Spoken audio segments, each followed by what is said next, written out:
Bom dia, meus queridos alunos do nono ano.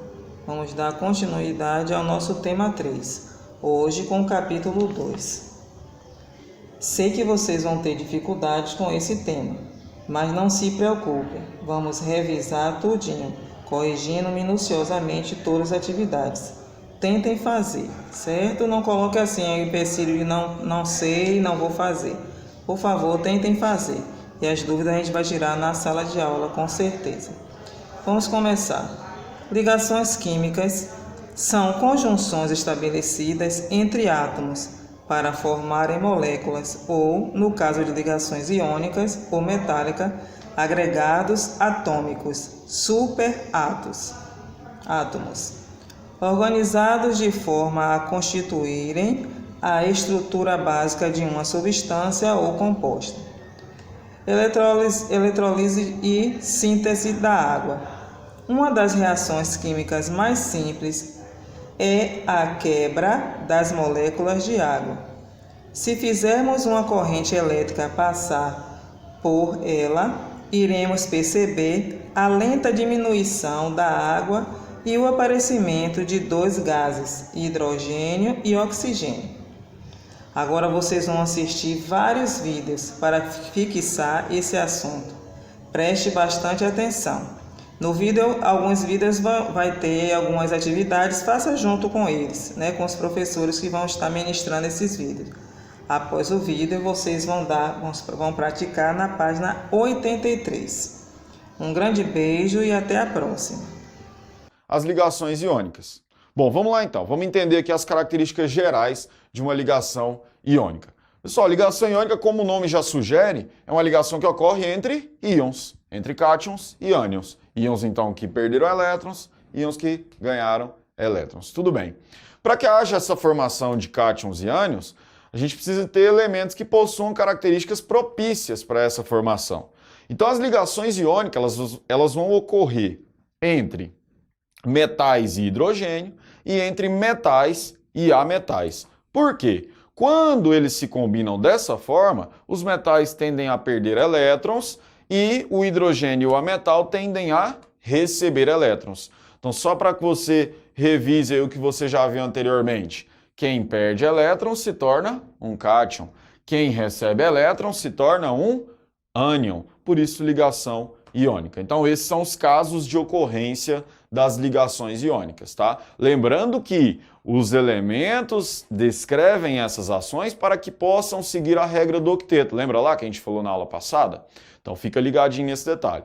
Bom, o que mais que você precisa saber inicialmente dessas ligações? Quando ocorre esse tipo de ligação, perceba que ocorre um fluxo o quê? Eletrônico. Fica ligado nisso aí, então, uma transferência de elétrons, tá? Algumas outras características interessantes em relação aos compostos iônicos. Vamos dar uma olhada aqui, ó. Compostos iônicos a temperatura ambiente são sólidos. Eu posso falar para você do sal de cozinha. Ele é sólido a temperatura ambiente, né? E ele é um composto iônico. O que mais que eu posso falar para vocês sobre os compostos iônicos? Eles possuem altas temperaturas de ebulição, na casa dos 700, 800 graus Celsius, podendo até ser superior, tá ok?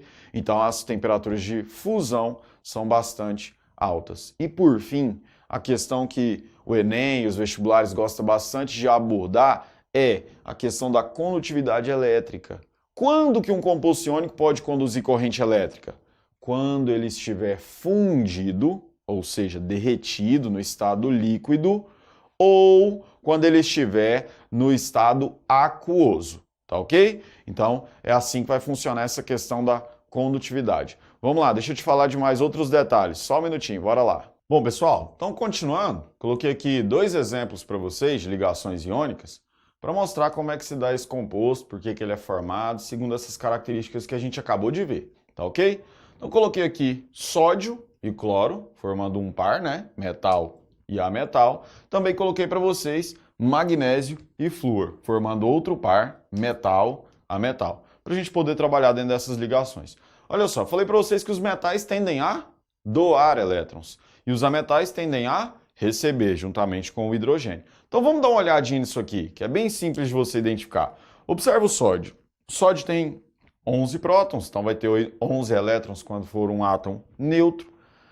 E na sua camada de valência, como a gente pode perceber, ele tem um elétron.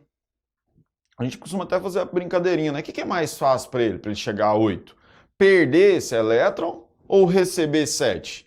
Bom, é muito mais simples que ele perca esse elétron e fique com 8 em sua camada de valência.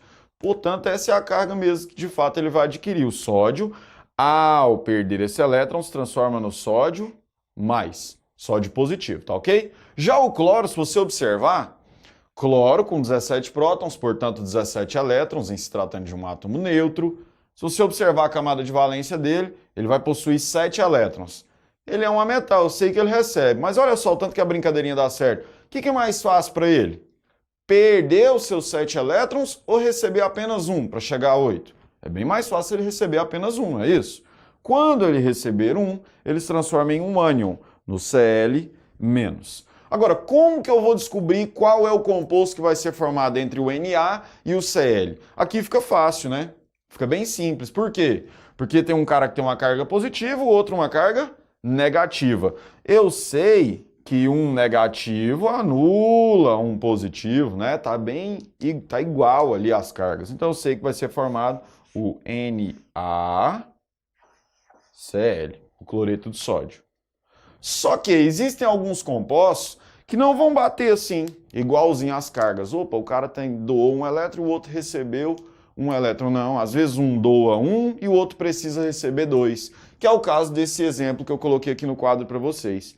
Magnésio e flúor.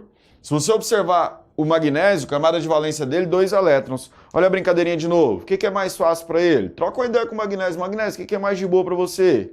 Perder os seus 2 elétrons para ficar com 8 ou ganhar 6? É lógico que ele vai te responder, pô, eu quero perder meus 2. Quando ele perder esses 2, ele vai se transformar no magnésio mais 2. Já o flúor, se você observar, em sua camada de valência, ele tem 7 elétrons. Troca ideia com o flúor, fala, flúor, meu truta, o que é mais fácil para você? Perder os seus 7 elétrons ou receber um? Ele vai falar, pô, para me chegar a 8 é mais fácil receber um, então ele se transforma no flúor menos, tá ok? Agora o negócio enrolou o meio de campo, né? Porque agora eu tenho o magnésio perdendo 2 elétrons e o flúor precisando receber apenas quantos? 1.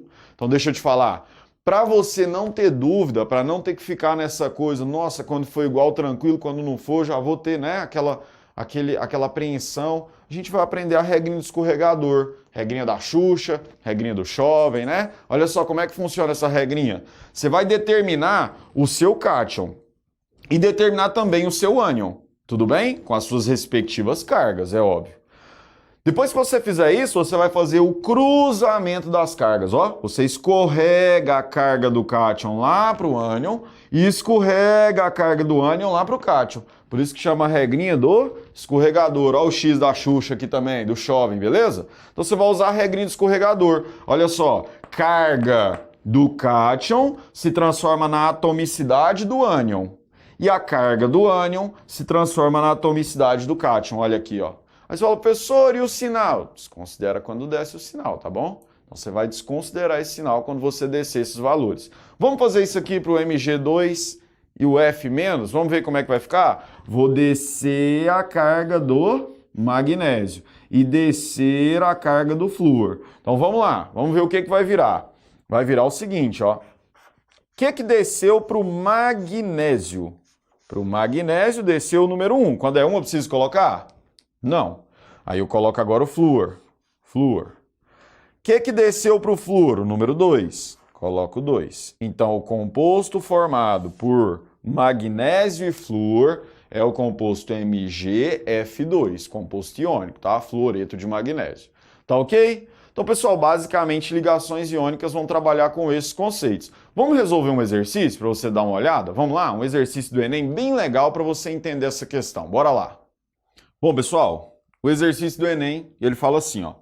A fosfatidilcerina é um fosfolipídio aniônico, cuja interação com o cálcio livre regula processos de transdução celular e vem sendo estudada no desenvolvimento de biosensores nanométricos. A figura representa a estrutura da fosfatidilcerina. Vai aparecer a figura aí para você agora, só para você dar uma ligadinha nela, tá? Agora presta atenção, ó. com base nas informações do texto, a natureza da interação da fosfatidilcerina com o cálcio livre é do tipo... Aí ele começa a falar para você se é iônica, se é covalente, por aí vai. Vamos primeiro definir? Pessoal, ele já te disse que uma parte dela é aniônica. Lá em cima ele não falou? Que é um fosfolipídio aniônico. Opa! Então já tem um ânion, já é para você ficar de orelha em pé. Peraí, deve ser alguma coisa relacionada com ligação iônica, né? Mas vamos lá. Se você observar a estrutura dessa molécula que ele te deu, coloca na tela aí para mim, por favor. Olha lá. Tá observando? Se você observar, nós temos carbono, oxigênio, fósforo, nitrogênio. Todos eles são ametais. E nós temos também o hidrogênio, né? Então, todos esses caras que eu falei são ametais. Ele quer saber da interação entre essa estrutura da fosfatidilcerina e o cálcio. Peraí, se essa estrutura aí que está aí na tela, que você está vendo ela agora, ela é formada basicamente por ametais, e ele quer que interage com o cálcio, não é uma interação entre um ametal e um metal? Nós acabamos de ver que metal e ametal formam que tipo de ligação? Iônica. Então a gente já mata a questão. A gente já sabe que vai ser uma interação do tipo iônica. E a gente pode comprovar isso porque o texto falou lá em cima, é um fosfolipídio aniônico. Então o cálcio vai se comportar como um cátion para interagir com ele. Então vamos ver as alternativas. A letra D e E eu já posso excluir, porque ele está falando que é covalente. Aí ele fala assim, ó, letra A, iônica, somente com um grupo aniônico fosfato, já que o cálcio livre é um cátion monovalente. Agora calma lá, cálcio. Se você fizer a distribuição eletrônica do cálcio, número atômico 20, você vai perceber que ele vai possuir 2 elétrons na sua camada de valência. Portanto, a carga dele vai ser 2+, então ele não vai ser monovalente, ele vai ser bivalente. Toma cuidado com isso. Só a título de curiosidade, para acrescentar aqui, presta atenção, existem regras, tá? Por exemplo, os elementos do grupo 1, todos eles vão possuir carga +1. Do grupo 2, +2. Existe uma regrinha, um macetezinho. Depois a gente pode falar sobre isso em outra aula, tá ok? Então a letra A a gente já sabe que é falsa, sobrou só B e C. Vamos lá então. Letra B, iônica com o cátion amônio, porque o cálcio livre é representado como um ânion monovalente. Cálcio? Ânion? Metal? Ânion? Não, aí não, tá? Pulando o corguinho, né? A letra C tá falando o seguinte, iônica com os grupos aniônicos fosfato e carboxila, porque o cálcio em sua forma livre é um cátion divalente. Essa é a resposta correta. Foi o que eu acabei de comentar com vocês. O cálcio do grupo 2, número atômico 20, distribuição eletrônica feita, você vai perceber que ele tem 2 elétrons na camada de valência. Quando ele efetuar uma ligação iônica, ele vai ceder esses 2 elétrons, adquirindo carga 2+, portanto eu posso classificá-lo como um cátion bivalente ou um cátion divalente. Tudo bem? Pessoal, foi isso então a aula de hoje, ligações iônicas.